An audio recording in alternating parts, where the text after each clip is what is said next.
Buen día, esta es la presentación del capítulo 10 del libro Ingeniería Industrial, Métodos, Estándares y Diseño del Trabajo de Nieves, presentado por María Alejandra Bautista. La primera pregunta nos decía cómo determinar el pago por un día de trabajo justo. Como la cantidad de trabajo que puede producir un empleado calificado cuando trabaja a un paso estándar y usando de manera efectiva su tiempo, donde el trabajo no está restringido por limitaciones del proceso, esto significa que el empleado debe proporcionar un día de trabajo completo por el salario que recibe, con suplementos u holguras razonables por retrasos personales inevitables y por fatiga. Tercera pregunta, ¿por qué debe el supervisor firmar el estudio de tiempos? El supervisor debe firmar y verificar que se utilice el método adecuado establecido por el departamento de métodos, que el operario seleccionado sea competente y tenga la experiencia adecuada con el trabajo, que las herramientas que se utilicen en el proceso estén listas para efectuar el trabajo y también debe estar seguro de que el operario siga el método prescrito, ayudar y capacitar de manera consciente a todos los empleados para que perfeccionen este método. Una vez terminado el estudio de tiempos, el supervisor debe firmar el documento original indicando que está de acuerdo con el estudio.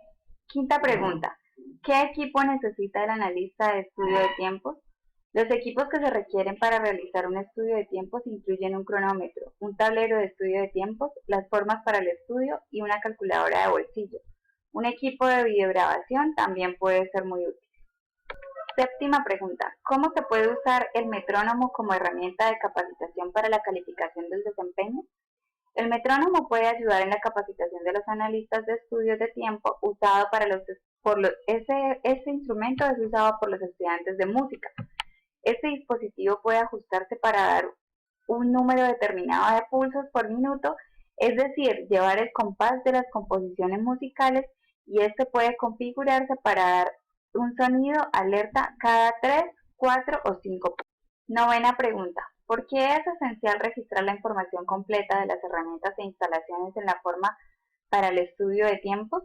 Entre más información pertinente se registre, más útil será el estudio de tiempos a través de los años. Se convierte en un recurso para establecer datos estándares y desarrollar fórmulas. También será útil para la mejora de métodos y la evaluación de los operarios, las herramientas y el desempeño de las máquinas. Onceava pregunta. ¿Por qué un analista de estudio de tiempos que no oye bien tendrá la dificultad para realizar un estudio de este tipo?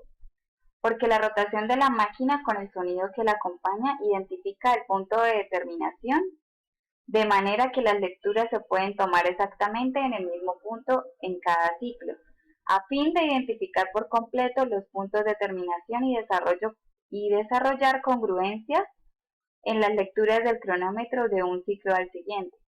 Se considera tanto el sonido y como las señales visuales al desglosar los elementos, incluyendo una división básica de trabajo terminado mediante un sonido o movimiento distintivo.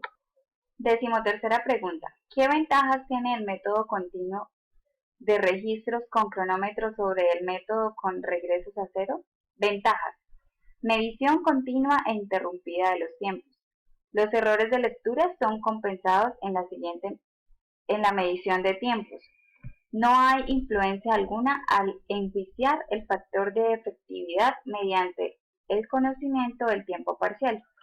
No se permite ningún tiempo parcial.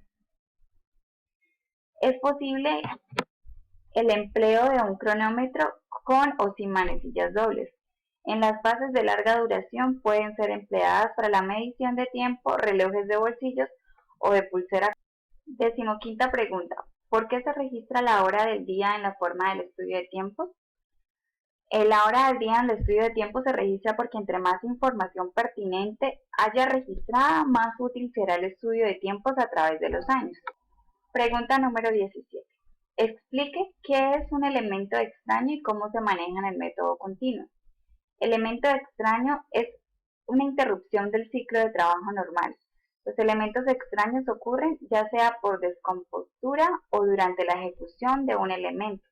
La mayoría de los elementos extraños, en particular los controlados por los operarios, ocurren al terminar el elemento. El operario puede ver que no se dejaron tiempos fuera del estudio. y que se registraron todos los retrasos y elementos extraños. Pregunta número 19. ¿Por qué es necesario calificar al operador?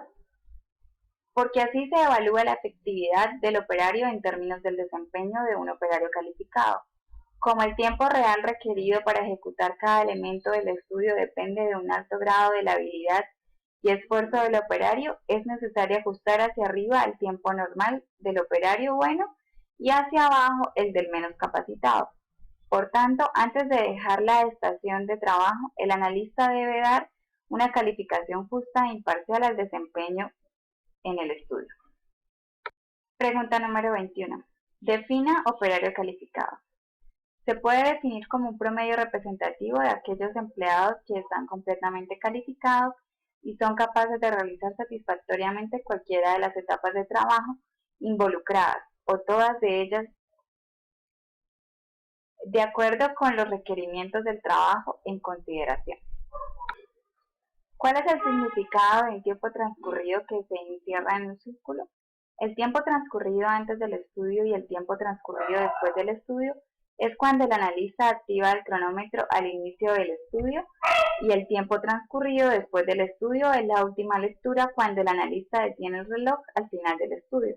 Algunas veces estas dos últimas cantidades se suman para obtener el tiempo de verificación o el tiempo total del círculo. Pregunta número 25. ¿Cómo es el paso de caminar de 3 millas por hora en relación con su concepto de desempeño estándar? Es totalmente óptimo teniendo como base que el desempeño se considera también como el desarrollo de las tareas y actividades de un empleado en relación con los estándares y los objetivos deseados por la organización. El desempeño está integrado por los conocimientos y la pericia que tiene el trabajador en la ejecución de sus tareas, por las aptitudes y el compromiso del trabajador, así como por los logros en productividad o resultados alcanzados. Pregunta número 27. ¿Por qué usualmente es más conveniente expresar los estándares como tiempo por cada 100 piezas en lugar de tiempo por pieza? Porque la mayoría de las operaciones industriales tienen ciclos relativamente cortos. Estos ciclos son de menos de 5 minutos. En consecuencia, algunas veces resulta más conveniente expresar los estándares en horas por cientos de piezas. Por ejemplo, el estándar en una operación de prensa podría ser 0.085 horas por 100 piezas. Este es un método más satisfactorio para expresar el estándar de 0.0085 horas por pieza o 0.051 minutos por pieza. Muchas gracias.